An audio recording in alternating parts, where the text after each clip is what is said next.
Hello friends, welcome to magnet brains. This is Pankaj Rathore और मैं आप लोगों का मैथ्स ओलंपियाड का एजुकेटर, टीचर और मेंटोर।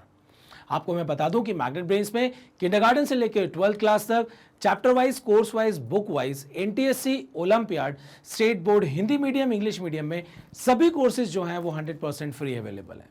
आपको यहाँ पर 2 या 3 वीडियो देखने के बाद पेड सब्सक्रिप्शन भी नहीं लेना पड़ता है, क्योंकि यहाँ पर जो है पूरा कोर्स जो है वो 100% फ्री अवेलेबल है। वो भी बेस्ट क्वालिटी द्वारा, बेस्ट फैकल्टी द्वारा जो है वो प्रोवाइड कराया जाता है।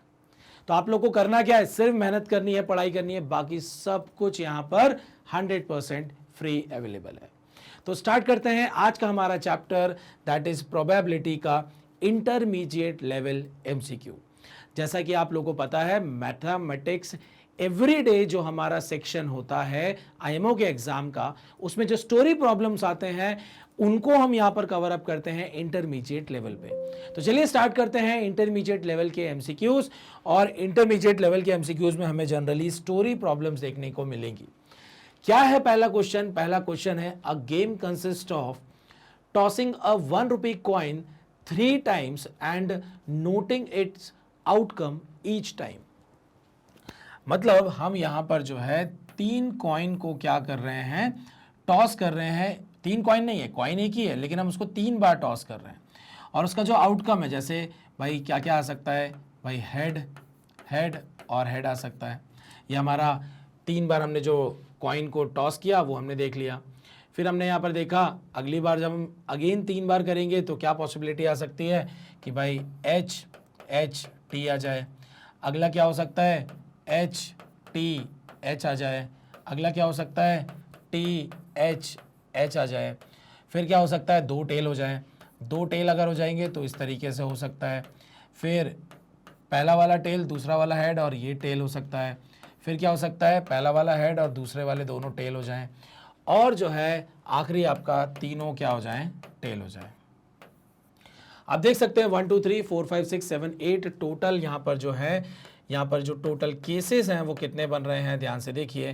टोटल नंबर ऑफ केसेस जो है वो हो जाएंगे यहाँ पर 8 टोटल केसेस।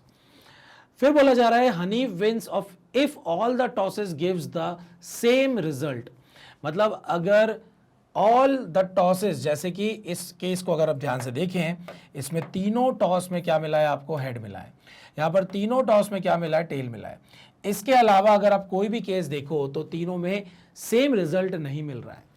और यहां पर क्या बोला जा रहा है, हनीफ कब जीतेगा, जब all the tosses gives the same result. इसका मतलब हमारा जो यहां पर फेवरेबल केस है वो कितने हैं, 1 and 2। सो यहां पर 2 फेवरेबल केसेस हैं, दैट इज 3 heads और 3 tails and loses otherwise। Calculate the probability that Hanif will lose the game. हमें प्रोबेबिलिटी निकालनी है कि हनीफ भाई हारेंगे कब। तो भाई फेवरेबल केस यहाँ पर 2 नहीं होगा, क्योंकि ये तो मैंने जीतने के हिसाब से कर दिए। हारने के हिसाब से अगर हम देखें तो 2 केसेस हमें जीतने के हैं, तो बचे हुए जो 6 केसेस हैं वो हारने के हो गए। दैट मीन्स अब जो हमारी प्रोबेबिलिटी आएगी वो उसकी गेम को हारने की प्रोबेबिलिटी है, और वो हो जाएगा 6/8। 2 से कैंसिल किया, 3/4 मुझे यहाँ पर आंसर मिल जाएगा। और ऑप्शन सी अगर आप ध्यान से देखें तो 3/4 यहाँ पर गिवन है। बहुत ध्यान से पढ़ना पड़ता है कि भाई जब तक कहानी चल रही थी तो हनीफ की विंस की यहाँ पर कहानी की बात हो रही थथी, बट आखिरी में जब हमने देखा तो प्रोबेबिलिटी जो है उसके हारने की पूछ ली गई। जल्दी जल्दी में ऐसा हो सकता था कि मैं सिर्फ उसकी जीतने की प्रोबेबिलिटी निकाल लेता 2/8, दैट इज 1/4, और ऑप्शन ए मार्क करके आगे बढ़ जाता। लेकिन ये आंसर जो है वो गलत हो जाता। हमें बाद में घर आके पता लगता कि अरे मैंने ये लास्ट वाली लाइन तो ढंग से पढ़ी ही नहीं। तो क्वेश्चन को बिल्कुल आखिरी तक ध्यान से पढ़ना है, एकदम से जल्दी नहीं करनी है कि 2-3 लाइन पढ़ी और समझ में आया कि ओके पूछा क्या गया होगा और बस सॉल्व करो। टाइम वेस्ट नहीं करना है पढ़ने में। क्वेश्चन पढ़ना बहुत ज़रूरी है कि भाई लास्ट लाइन में उसने एग्जैक्टली पूछा क्या है। This is very very important. You can take the screenshot. बहुत ही सिंपल सा क्वेश्चन था, बस यहाँ पर क्योंकि ₹1 कॉइन जो है उसको 3 बार हम उछाल रहे थे, और ये एक तरह से वही केस है कि मेरे पास 3 कॉइन है और मैं तीनों कॉइन को एक साथ उछालता हूँ, तो क्या क्या केसेस पॉसिबल है। वैसे यहाँ पर क्या बोल दिया कि मेरे पास एक कॉइन था जिसको मैंने 3 बार कॉइन किया, 3 बार टॉस किया, जो रिजल्ट आया उसको लिख दिया, फिर 3 बार टॉस किया और फिर रिजल्ट मैंने लिख दिया। सो कहानी सेम ही बनने वाली है। नेक्स्ट क्वेश्चन ध्यान से देखिए, क्वेश्चन नंबर 2 क्या दिया हुआ है। 250 lottery tickets were sold and there are 5 prizes on these tickets.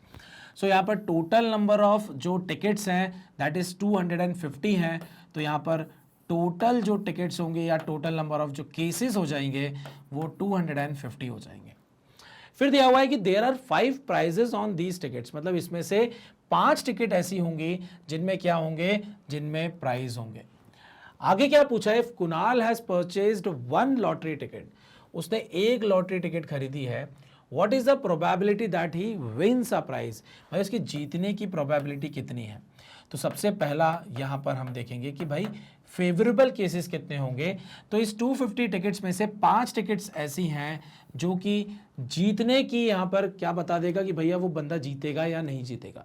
मतलब ये 5 टिकट जो है वो हमारी फेवरेबल केसेस है, और अगर ये फेवरेबल केसेस हैं तो हम यहाँ पर क्या बोल देंगे कि यहाँ पर टोटल जो फेवरेबल आउटकम्स हैं वो 5 हो जाएंगे और टोटल जो केसेस हैं वो 250 हो जाएंगे। तो उसकी जीतने की प्रोबेबिलिटी क्या हो जाएगी, दिस इज 5 बाय 250, 5 को इससे मैंने डिवाइड किया, सो 1/50 जो है वो हमें यहाँ पर प्रोबेबिलिटी मिल गई है, और 1/50 जो है वो ध्यान से देखिए किस ऑप्शन में दिया हुआ है।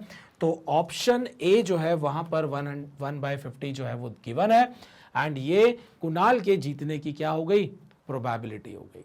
सो क्वेश्चन नंबर 2 बहुत आसान था, सीधा सीधा यहाँ पर ये 5 और 250 गिवन है, इसमें कुछ भी ऐसा कॉम्प्लिकेशन नहीं था या बिल्कुल भी कंफ्यूज होने वाली कहानी इस क्वेश्चन में तो मुझे नहीं दिखी। तो भाई ठीक है, हम चलते हैं फिर हम अपने नेक्स्ट क्वेश्चन पर, क्योंकि ये तो बहुत ही आसान सा क्वेश्चन था, ये थोड़ा अच्छा क्वेश्चन है। 2 customers Shyam and Ekta are visiting a particular shop in the same week, और वीक में ट्यूसडे से सैटरडे की यहां पर बात की जा रही है। Tuesday, Wednesday, Thursday, Friday and Saturday, इन दिनों में जो है श्याम और एकता जो है इस शॉप को विजिट करते हैं। Each is equally likely to visit the shop on any one day as on another, what is the probability that both will visit the shop on different day. मतलब दोनों साथ में नहीं आने चाहिए, दोनों अलग अलग दिन में जो है वो शॉप में पहुंचे। तो यहां पर सबसे बड़ा टास्क ये है कि भाई हम लोग जो है यहां पर श्याम और एकता के बारे में बात कर रहे हैं, और दोनों को अगर यहां पर शॉप में जाना है तो सबसे पहले मैं ये देखूंगा श्याम के पास कितने ऑप्शंस हैं इस शॉप में जाने के, किस किस दिन में वो जा सकता है। वो ट्यूसडे को, वेडनेसडे को, थर्सडे को, फ्राइडे को, सैटरडे को, मतलब इन 5 दिन में से वो कभी भी जा सकता है। अगर इन 5 डेज में से वो कभी भी जा सकता है तो श्याम के पास देयर आर 5 ऑप्शंस। एकता के पास भी देयर आर 5 ऑप्शंस कि वो या तो ट्यूसडे या तो वेडनेसडे या तो थर्सडे या तो फ्राइडे या तो सैटरडे। सो एकता के पास भी कितने ऑप्शंस है, 5 ऑप्शंस है। तो यहां पर टोटल नंबर ऑफ केसेस जो होंगे वो क्या हो जाएगा, 5 × 5, जैसे हम डाइज में 6 × 6 करते थे वैसे यहां पर 5 × 5 हो जाएगा, और ये हो जाएगा आपका टोटल केसेस दैट इज 25। आप चाहें तो ऐसे भी समझ सकते हैं कि भाई श्याम अगर ट्यूसडे को गया तो Ekta Tuesday, Wednesday, Thursday, Friday, Saturday, so this is one combination और इसमें 5 केसेस बन गए। श्याम अगर वेडनेसडे को जाता है तो again Ekta Tuesday, Wednesday, Thursday, Friday, Saturday, तो कॉम्बिनेशन वेडनेसडे के साथ का बन गया एकता का, फिर से 5 केसेस। ऐसे करते करते हर केस पे 5 केसेस होंगे, तो 5 यहाँ पर डेज में 5 केसेस, मतलब 25 टोटल केसेस हो जाएंगे। अब यहां पर हमें ये देखना है कि श्याम और एकता जो है वो दोनों सेम डे में आ जाएं। भाई दोनों या तो ट्यूसडे को आ सकते हैं, या तो वेडनेसडे को, या तो थर्सडे को, या तो फ्राइडे को, या तो सैटरडे को, मतलब किसी भी एक दिन जो है वो दोनों पहुंच जाएं, किसी भी एक दिन जो है वो दोनों पहुंच जाएं। और ऐसा अगर आप जब कॉम्बिनेशन बनाओगे कि भाई जब मैंने ट्यूसडे को शाम को रखा था और उसके साथ में मैंने क्या किया था, एकता इधर, एकता इधर भी, एकता इधर भी, एकता इधर भी, एकता इधर भी, तो हमने क्या देखा था भाई, श्याम और एकता का यहाँ पर एक केस हमें ट्यूसडे वाला दिख गया था। अगला केस क्या हो जाएगा, जब श्याम वेनसडे को था तो एक था Tuesday, Wednesday, Thursday and so on, तो एक केस यहाँ पर भी दिख जाएगा, एक केस यहाँ पर भी, एक केस यहाँ पर भी, एक केस यहाँ पर भी। सो टोटल यहाँ पर फेवरेबल केसेस या तो दोनों ट्यूसडे को, या तो वेनसडे को, या तो थर्सडे को, या तो फ्राइडे को, या तो सैटरडे को, दोनों सेम डे पे जा सकते हैं या मिल सकते हैं। What is the probability that both will visit the shop on different days. तो मैंने देखा कि अगर ये 5 डेज में सेम डेज पर रह सकते हैं तो रिमेनिंग जो है, जो कि डिफरेंट डेज वाला हमें यहाँ पर केसेस चाहिए हैं, तो डिफरेंट डेज वाले अगर मुझे केसेस चाहिए तो मैं क्या करूँगा, टोटल केसेस में से ये जो सेम डे वाले केसेस है मैं इनको हटा दूंगा। सो यहाँ पर आ जाएंगे टोटल 20 केसेस। और जैसे ही मुझे ये 20 केसेस मिला तो मैं यहाँ पर क्या करूँगा, मैं यहाँ पर ये बोल दूंगा कि भाई ये जो है ये मेरा क्या हो गया, फेवरेबल केस हो गया 20, this is my total case. Probability जो है इस इवेंट की कि the probability that both will visit the shop on different day, तो ये कितना हो जाएगा, दिस इज 20 डिवाइडेड बाय 25, 5 से मैंने इसको कैंसिल किया एंड माय आंसर इज 4/5। 4/5 जो है वो ऑप्शन बी में गिवन है और आप देख सकते हैं option B is my correct answer.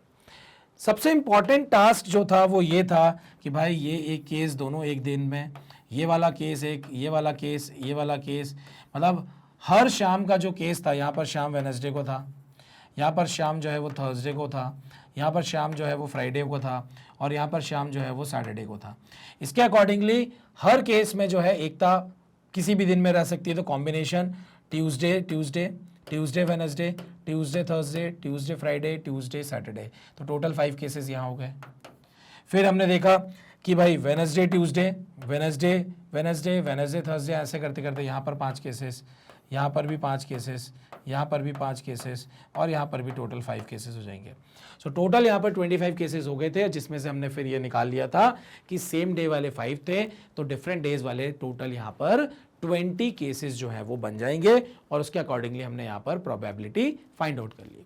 You can take the screenshot. फिर हम चलते हैं हमारे नेक्स्ट क्वेश्चन में, दैट इज क्वेश्चन नंबर 4। तो यहां पर अब आ जाते हैं हमारे क्वेश्चन नंबर 4 पर, और क्या दिया हुआ है कि हनी goes to school by a car driven by his driver. मतलब वो जो है यहाँ पर जो है एक केस क्या दिया हुआ है कि वो स्कूल जो है कार से जाती है, कार उसका ड्राइवर चलाता है, वो एक अलग कहानी है, और यूजेस हिज बाईसाइकिल। तो यहाँ पर 2 चीज़ें हैं कि भाई स्कूल या तो कार से या तो बाईसाइकिल से हनी जो है वो जाती है। प्रोबेबिलिटी दैट हनी जाती नहीं है, ही लिखा हुआ है तो जाता है हो जाएगा, ये कोई बात नहीं। Probability that he will use the car is 3/7। तो यहाँ पर 2 केसेस हैं भाई, कि एक तो हो गया कार से जाने का, दूसरा केस हो गया है हमारा बाईसाइकिल से जाने का। और जैसा कि मैंने बोला कि इस केस की जाने की जो प्रोबेबिलिटी है मैं बोल देता हूँ PE1 है, और इस केस की जो है प्रोबेबिलिटी वो E2 है। और अगर यहाँ पर टोटल 2 ही केसेस गिवन है तो इसका मतलब इन दोनों की प्रोबेबिलिटी का जो सम होगा वो 1 के बराबर होगा। जैसा कि हमने एक क्वेश्चन जो है वो बिगनर्स लेवल पे किया था, जिसमें ब्लू, ग्रीन और वाइट मार्बल्स की कहानी थी, और वहाँ पर भी मैंने कहा था कि तीनों प्रोबेबिलिटी का सम जो है वो 1 के बराबर ही रहेगा। तो यहाँ पर जो 2 केसेस हैं, तो इस केस की जो भी प्रोबेबिलिटी हो और इस केस की जो भी प्रोबेबिलिटी हो, दोनों का सम जो है वो 1 के बराबर होगा। अब आप देख सकते हैं कि कार की जो प्रोबेबिलिटी है 3/7 गिवन है, मतलब PE1 जो है वो 3/7 हमें यहाँ पर गिवन है। प्रोबेबिलिटी E2 जो है वो हमें फाइंड आउट करना है, what is the probability that he will use his bicycle for going to the school. So मुझे यहाँ पर प्रोबेबिलिटी E2 जो है वो फाइंड आउट करना है, जो कि 1 - 3/7 हो जाएगा। एलसीएम लिया, ये आपको मिल गया 4/7, और 4/7 जो है वो प्रोबेबिलिटी है बाइसाइकिल से जाने की। ऑप्शन सी को अगर हम ध्यान से देखें तो यहाँ पर ये गिवन है। तो क्या पॉइंट याद रखना है, बस ये पॉइंट याद रखना है कि भाई अगर 2 केसेस के बारे में बात हो रही हो, या 3 केसेस या 4 केसेस, जितने केसेस हों उन सबकी प्रोबेबिलिटी का जो सम होगा वो 1 के बराबर आएगा। 1 के बराबर आएगा, बस इतना ध्यान रखना है। और ये पॉइंट आपने देखा कि यहाँ पर भी यूज़ हुआ, साथ ही साथ हमने बिगनर्स लेवल पे भी एक क्वेश्चन किया था। और एक और चीज़ है जिसमें हमने क्या देखा था कि प्रोबेबिलिटी किसी चीज़ के होने की और उसका कॉम्प्लीमेंट मतलब उसकी नहीं होने की प्रोबेबिलिटी जो है उन दोनों का सम जो होता है वो भी 1 के बराबर ही होता है। तो ये दोनों पॉइंट अच्छे से याद रखिए, बहुत क्वेश्चन में ये जो है आपको काम आएगा। सो आंसर चेक कर लेते हैं। यस, ऑप्शन सी जो है वो हमारा यहाँ पर करेक्ट आंसर हो चुका है। सो क्वेश्चन नंबर 1 से लेके 4 तक हमने यहाँ पर कर लिया है इंटरमीडिएटरी लेवल पे। क्वेश्चन नंबर 1 to 4 के आंसर कीज गिवन है, क्योंकि बेसिक स्टोरी प्रॉब्लम्स है, एवरीडे लाइफ से रिलेटेड क्वेश्चंस पूछे जाते हैं, जो कि हमने यहाँ पर, मैंने आपको एक आइडिया दे दिया है कि किस टाइप के स्टोरी प्रॉब्लम्स यहाँ पर पूछे जाते हैं। हमने वैसे बिगिनर्स लेवल में बहुत सारे क्वेश्चंस कवर अप कर लिए थे, क्योंकि ये जो चैप्टर ऐसा है इसमें क्वेश्चन जो बनते हैं वो स्टोरी प्रॉब्लम्स ही रहती हैं, इसलिए इंटरमीडिएट में मैंने बहुत ही ज़्यादा क्वेश्चंस लेने की यहाँ पर मुझे कोई ज़रूरत नहीं पड़ी है, क्योंकि हमने बिगिनर्स लेवल में ही स्टोरी प्रॉब्लम्स मैक्सिमम ले लिए थे। तो चलिए यहाँ पर हमारा जो है वो इंटरमीडिएट लेवल जो है वो कंप्लीट होता है। मैं आपको एक इन्फॉर्मेशन देना चाहता हूँ कि मैग्नेट ब्रेन्स के प्लेटफॉर्म पर books and e books available है। इन बुक्स और ई बुक्स को जो है कैटेगरी वाइज जो है वो डिवाइड किया गया है, जैसे सैम्पल पेपर सॉल्यूशंस का बुकलेट है, एमसीक्यू बुक्स है, थ्योरी बुक्स है एंड मेनी मोर। अगर आपको ये बुक्स चाहिए हैं तो आप डिस्क्रिप्शन पर जाइए, वहाँ पर फॉर्म गिवन है, उस फॉर्म को फिल करिए, बैकएंड टीम आपसे कॉन्टैक्ट करेगी और you can get these books. तो यहाँ पर आपको करना क्या है, आपको सिर्फ पढ़ाई करनी है, मेहनत करनी है। बाकी एक छोटा सा काम, वीडियो को ज़रूर लाइक करें, चैनल को सब्सक्राइब और अपने फ्रेंड्स और रिलेटिव्स के साथ इसको शेयर ज़रूर करें। Thank you very much.